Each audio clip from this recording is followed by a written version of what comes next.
नमस्कार, मैं शारण्या बीवीएससी एवं एएच की छात्रा आप सभी का आईवरआई पॉडकास्ट श्रृंखला के एक नए एपिसोड में स्वागत करती हूँ। आज की हमारी चर्चा का विषय है क्यासानोर फॉरेस्ट डिजीज, जिस पे बात करने के लिए हमारे बीच विशेषज्ञ के रूप में मौजूद हैं डॉक्टर के रजक सर। सर, आपका बहुत बहुत स्वागत है। धन्यवाद। डॉक्टर के रजक सर प्रधान वैज्ञानिक जैविक उत्पाद विभाग में कार्यरत हैं। इन्होंने आईसीआर आईवीआरआई से पशु चिकित्सा विषाणु विज्ञान में अपनी मास्टर एवं पीएचडी की डिग्री की है। इन्होंने विभिन्न विषाणुओं जैसे पीपीआर, सीएसएफ और जेई पर काम किया है। हाल ही में कैनाइन डिस्टेम्पर वायरस पर बुनियादी और उन्नत रोध में बहुत योगदान दिया है। वे जेई वायरस के खिलाफ सुअर के लिए टीके विकास में शामिल भी थे। वर्तमान में कैनाइन डिस्टेम्पर डायग्नोस्टिक्स और वैक्सीन पर काम कर रहे हैं और कैनाइन डिस्टेम्पर के खिलाफ एटीन्यूएटेड वैक्सीन्स मोनोक्लोनल एंटीबॉडीज पर आधारित एलाइजा विकसित किया है। आप अभी तक 3 पेटेंट रजिस्टर करवा चुके हैं और पशु चिकित्सा विभाग के क्षेत्र में एक बहुमूल्य योगदान दे रहे हैं। सर, सबसे पहले हम आपसे जानना चाहेंगे कि आखिर केएफडी है क्या और सर्वप्रथम हमारे देश में ये कब और कहाँ मिला। क्यासानोर फॉरेस्ट डिजीज जो केएफडी के रूप में जाना जाता है, यह एक विषाणु जनित जूनोटिक रोग है जो संक्रमित टिक हेमासिफेलिस स्पिनिगेरा के काटने से मनुष्य और जानवरों जैसे बंदर और रोडेंट्स में फैलता है। यह बीमारी सर्वप्रथम 1957 में क्यासानोर फॉरेस्ट डिजीज में पाया गया था, जिसमें बहुत सारे बंदरों की मृत्यु हो गई थी। इसलिए इस बीमारी को क्यासानोर फॉरेस्ट डिजीज कहा जाता है, जो कि कर्नाटका के शिमोगा जिले में है। क्योंकि इसमें बंदर मृत्यु हुई थी, इसलिए इस बीमारी को हम मंकी फीवर के नाम से भी जानते हैं। इस बीमारी में शुरुआती लक्षण फ्लू जैसे होते हैं और बाद में इसमें मांसपेशी में काफ़ी दर्द होना और चक्कर आना आदि लक्षण पाए जाते हैं। सर, क्या आप हमें इस बीमारी की कारक के बारे में बता सकते हैं? बिल्कुल, जैसा कि हमने बताया कि यह एक विषाणु जनित रोग है। यह केएफडी वायरस से फैलता है और ये इसका कारक केएफडी वायरस है, जो कि एक आरएनए विषाणु है और यह फ्लेविविरिडी परिवार से जीनस फ्लेविवायरस के अंतर्गत आता है। सर, जैसा कि आपने बताया कि एक विषाणु जनित रोग है, तो केएफडी आखिर फैलता कैसे है और कौन-कौन से कारक केएफडी के फैलाव में सहायक हैं?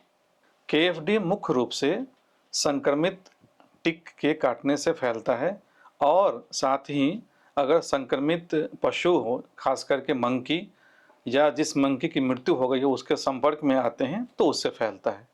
इसके अलावा हम ये जान लें कि यह संक्रमित मनुष्य से दूसरे मनुष्य में नहीं फैलता।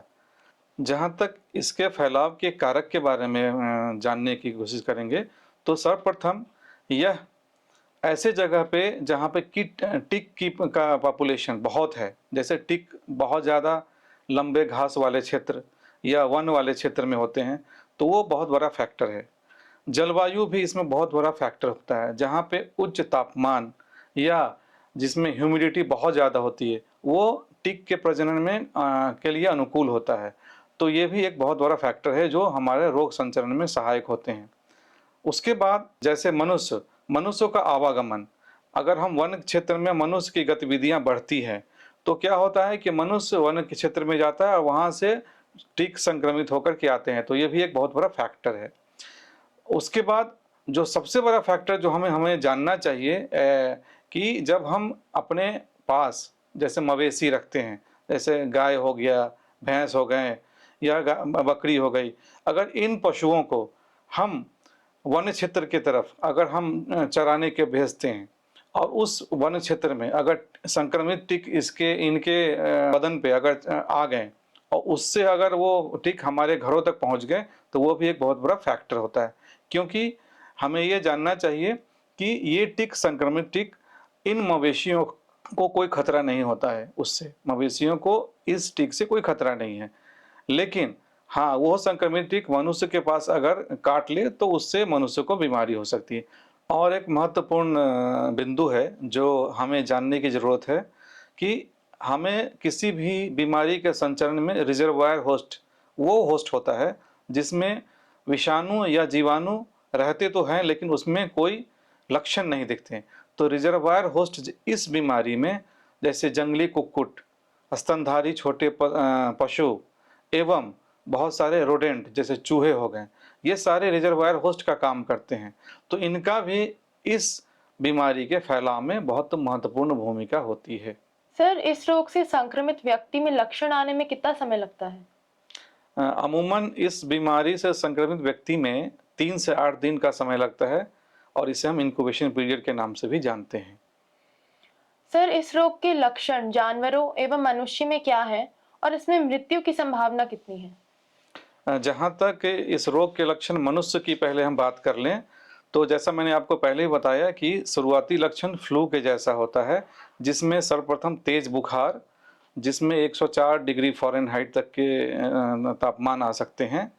उसके बाद बदन दर्द, सिर दर्द और उसके 3 से 4 दिन बाद उल्टी, दस्त होना और गंभीर समस्या में न्यूरोलॉजिकल सिम्पटम जैसे फिट आना, इंसेफ्लाइटिस होना और भी गंभीर समस्या हो तो कभी-कभी किसी-किसी व्यक्ति में रक्तस्राव भी होता है, जिसे हम नाक, मलद्वार और मसूड़ों से भी आ सकता है, ऐसा हम देख सकते हैं। जहाँ तक मनुष्य में मृत्यु दर की और मृत्यु की संभावनाएं की बात है, तो इस बीमारी से मनुष्य में 3 से 15% मृत्यु दर निर्धारित की गई है। जहाँ तक हम जानवरों की बात करें, तो जानवरों में खास करके ये, क्योंकि यह मंकी सबसे ज़्यादा संवेदनशील होते हैं, तो मंकियों में यह कमोबेश मनुष्य के जैसा ही सिम्पटम होता है।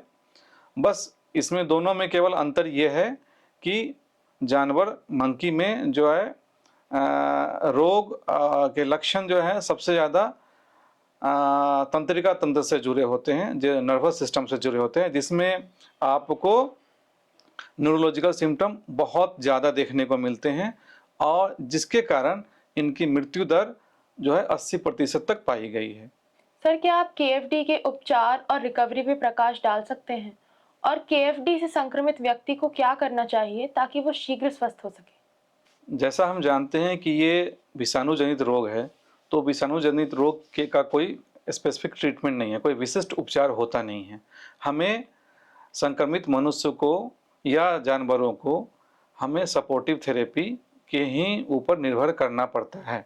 इसलिए हमें इस बीमारी में सपोर्टिव थेरेपी या हम ऐसा कहें कि मैनेजमेंटल थेरेपी ही देते हैं। जैसे इसमें अगर डिहाइड्रेशन हो तो हम द्रव को दें, तरल पदार्थों का सेवन कराएं।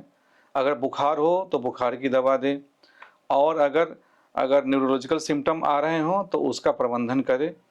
और अगर इस बीमारी में व्यक्ति अगर इस बीमारी से संक्रमित है तो ज़्यादा से ज़्यादा आराम करें, तरल पदार्थों का सेवन करें ताकि वो जल्द से जल्द ठीक हो सके।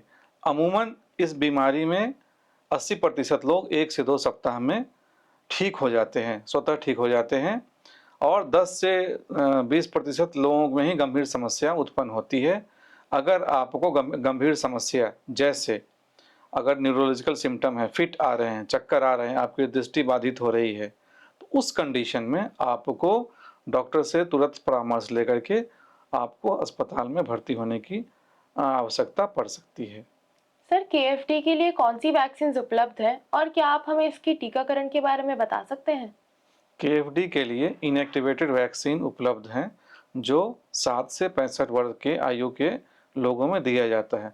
यह वैक्सीन उस जगह रिकमेंडेड है जहाँ पे केएफडी का खतरा बहुत ज़्यादा है, जैसे कर्नाटका और उससे उससे सीमावर्ती जो भी राज्य हैं उसमें रिकमेंडेड है। इसके 2 खुराक 1-1 महीने के अंतराल पे दिए जाते हैं और हर साल बूस्टर डोज दिया जाता है जो 5 सालों तक दिया जाता है ताकि इससे हमें इम्यूनिटी को और बूस्ट किया जा सके और रोग प्रतिरोधक क्षमता को बढ़ाया जा सके। सर, इस बीमारी का नियंत्रण एवं रोकथाम कैसे की जानी चाहिए? इस बीमारी के रोकथाम और नियंत्रण के लिए हमें 3 बिंदुओं पे काम करना चाहिए। सर्वप्रथम, जब हम अगर उस आबादी वाले क्षेत्र में जाए जहाँ पे केएफडी हो तो हमेशा हमें जैसे कीट विकर्षण या जिसको हम इंसेक्ट रिपेलेंट कहते हैं उसका प्रयोग हमें करना चाहिए।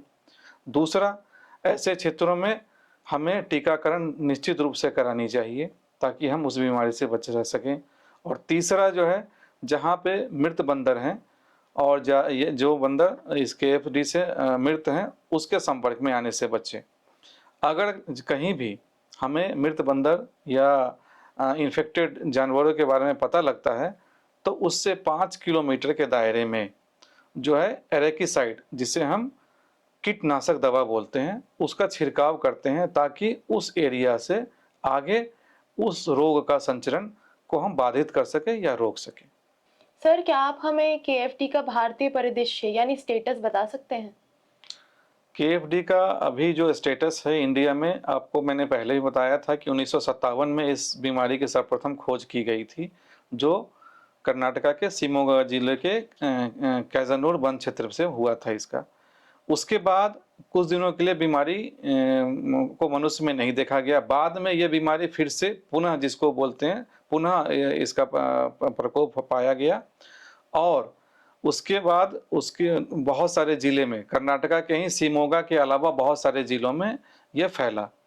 उसके बाद कर्नाटका के सीमावर्ती जितने भी राज्य हैं, जैसे 1916 में, 1913 में महाराष्ट्र, केरल, गोवा, इन सभी राज्यों में KFD का प्रकोप देखने को मिला है, जिसमें बंदरों की मृत्यु भी पाई गई है।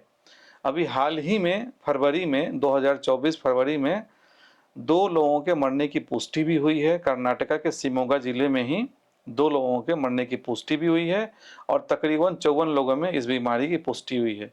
तो यह बीमारी अभी उभर के आ रहा है और इसका प्रकोप धीरे धीरे हमारे देश में बढ़ रहा है। सर, अंत में हम आपसे जानना चाहेंगे कि इस बीमारी में क्या करें और क्या ना करें, यानी इसके डूज एंड डोंट्स।